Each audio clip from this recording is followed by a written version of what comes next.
Okay, we're going to look at evaluating radicals. We have a couple examples. We'll go through the very first one here. We'll add it to a new page so we can focus a little more on it. We have root 24 plus root 27. Oops. So root 24 plus root 27 minus 2 times root 20, 2 times root 20 plus 3. Okay, so we want to actually get a little more fluid with simplifying our radicals because that'll really let us know what we can add and subtract in a question. Okay, so the very first step here is we're going to look at these almost as individual terms. Okay, and we're going to simplify them first, and then we're going to get to the process of adding or subtracting them after that. Okay, so 24. I'm going to look for other values in its factors that have square roots to them. So we've in a previous example, we've done this where we can just say, this is root 4 and root 6 together. And I know that root 4 simplifies to 2, so this is actually 2 root 6. So I've now put this in its simplest form, okay? Same idea with 27. Well, I know 27 is root 3 times root 9, which is actually and the root 9 is 3, so we can say 3 root 3, okay? So we've put that into its simplest form. 20 becomes a little trickier. Root 4 and root 5. And the reason it's a little trickier is because we have the constant of 2 here, right? So we technically have a 2. And root 4 is actually 2. So this becomes 2 times 2 root 5. So we're going to get 4 root 5. And finally, there's nothing really to do to simplify a constant term like 3, so we're just going to bring down the term of 3.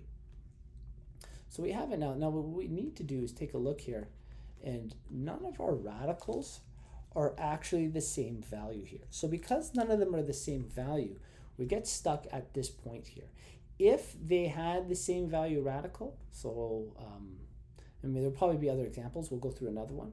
If they were the same, we'd be able to add, think of these almost like coefficients in front of a variable. We'd be able to add them together. But because none of them are there, this is essentially the best we can do to be precise.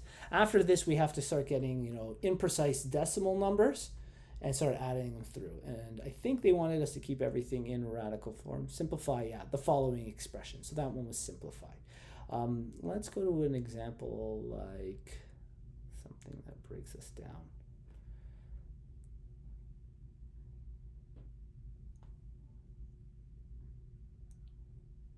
Let's do this one. I think this one will help us out with an example like that. So 7 root 2 plus 4 root 5 plus root 25. Oops. And negative 3 root 8. Okay.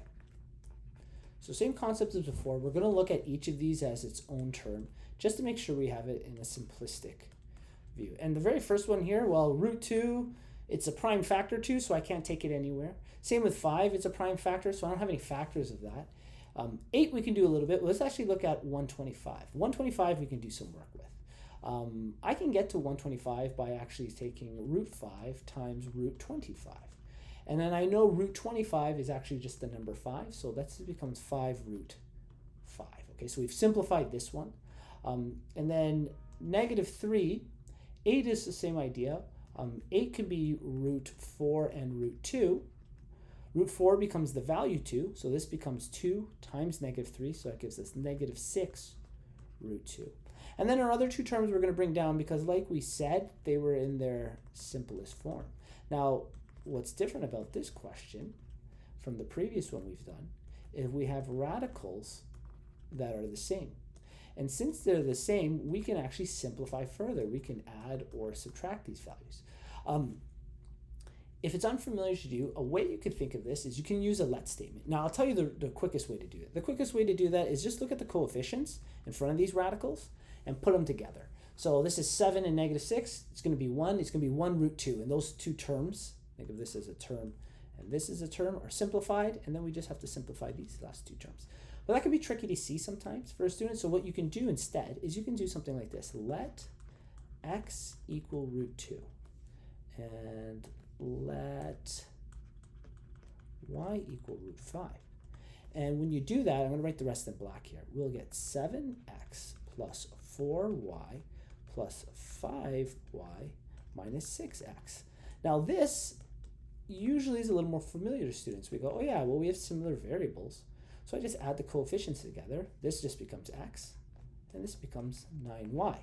The only thing is we can't leave the question this way because we've used let statements and there were no x's and y's. So we would just substitute back in for the x and the y. So we had root 2 for x and root 5 for y. So the simplified version of this is 2 plus 9 root 5. And that's your simplified version. And if you saw that here, 7 minus 6, that became 1 root 2, that works. And then 4 plus 5, that's 9 root 5. So same idea, one way is faster than the other, but this is like almost more of like a full proof or a very step-by-step version in order to solve it.